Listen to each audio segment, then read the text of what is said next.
This chilling story comes from a Reddit user. It was late at night and I was getting ready for bed. I work night shift and my sleep cycle is generally pretty messed up. I live in a one-bedroom apartment with my cat, and normally when I get home, I change into something more comfortable and then go straight to my room while my cat does his own thing.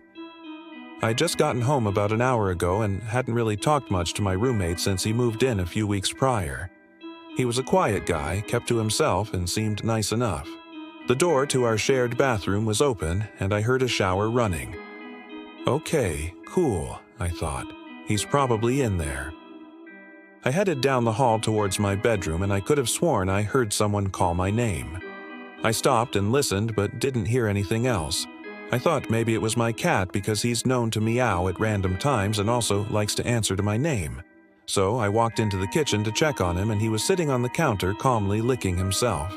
I went back to my room and continued to get ready for bed. My bathroom is just outside of my room. Its door was still open. And a few minutes later, I heard the shower turn off and the door open. I thought I heard a cough or some rustling around, but it was too quiet to tell. I never paid any attention to the sounds my roommate made in his room. I always assumed he used headphones when watching TV or listening to music.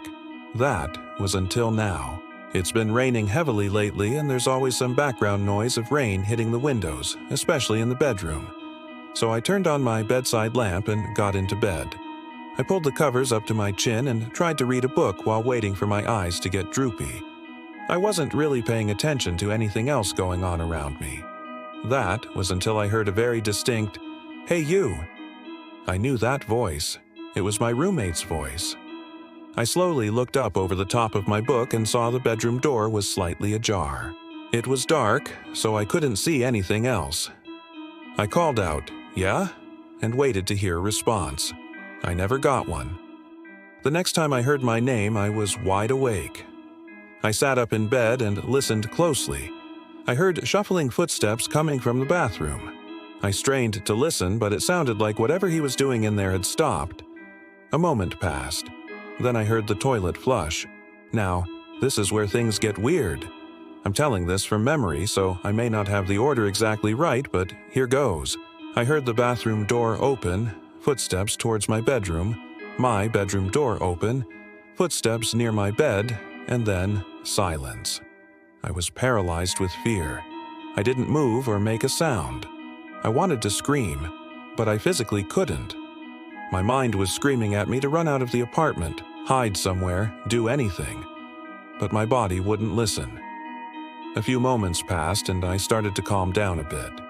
When I regained control of my limbs, I threw the covers off of me and jumped out of bed. I ran to the bathroom and opened the door. It was empty.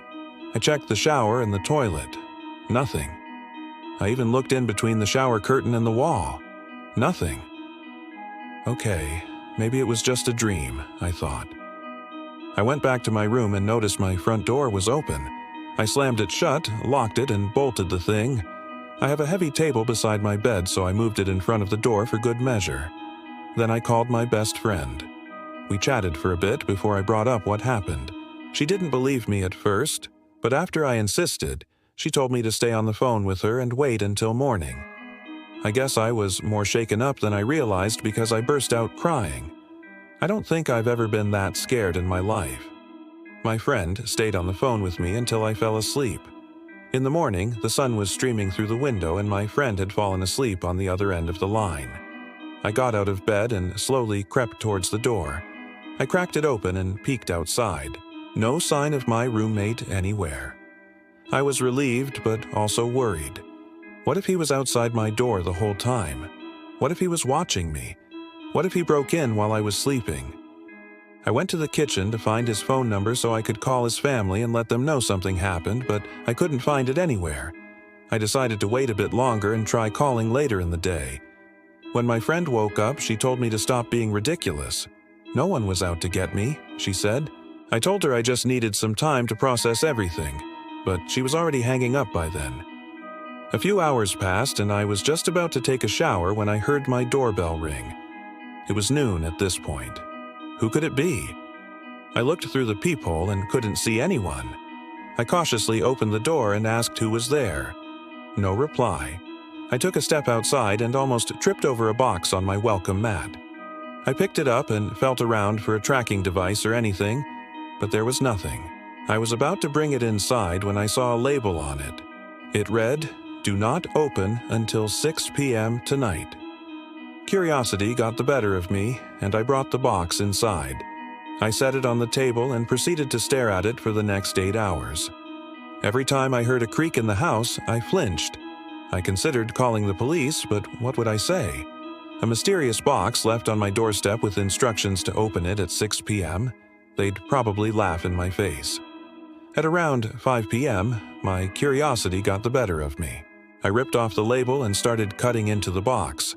Inside was a big, thick envelope. I opened it and found a letter inside. The letter read, "Congratulations. You are now part of a special program. You will receive further instructions shortly." Signed, the director. Below that was a paragraph written in much smaller print. "You were chosen for your above-average intelligence and problem-solving skills. We appreciate your willingness to help us further our goals. Your cooperation is required for the duration of this project, which is expected to last approximately 3 months. Failure to comply with instructions will result in immediate disqualification and removal of benefits. We look forward to working with you." That's when I realized this was no joke. Someone was messing with me. I wanted to call the cops, but what did I say? The suspense was killing me. I spent the next hour pacing around my apartment, waiting for further instructions. At 7:15 p.m., my phone rang. I jumped and nearly dropped it. On the other end was a man's voice saying, "Hello, have you received the package?" I said yes, and he told me to read the letter again. I did, and he continued asking me questions about it. I told him what I just told you. He then asked if I'd be willing to take part in this program, and I told him no. He got mad at me for wasting his time and hung up. I waited anxiously for another hour, but my phone didn't ring again. I went to sleep, but every time I closed my eyes, I saw the mysterious box or heard my roommate's voice. In the morning, I called the police and told them what happened. They said they'd keep an eye out, but I think they probably thought I was crazy. I haven't heard from whoever sent the box or seen my roommate since. It's been 3 months today and I'm still freaked out. I haven't found any other clues or packages. And my apartment is in a pretty safe area, so I don't think it was a random thing. The police still haven't found my roommate either. They think he may have moved out on his own or maybe gone to visit family. I think he might have been lying about his name, though. I never found any identification of his, and my landlord hasn't been able to reach him either. I'm starting to think I was the real target all along, but I don't know why. The director guy on the phone definitely implied that we'd be working together in some way. But what? And what happens when I don't cooperate? And now you need to make a choice. Do you A, call the police again and tell them what the letter said? B, call the number back and tell them you'll do as they ask? C, pack a bag and leave town? D, stay put and wait to see what happens? Or E, none of the above? What would you do? Let me know in the comments and I'll reveal OP's choice and what happens next in Part 2.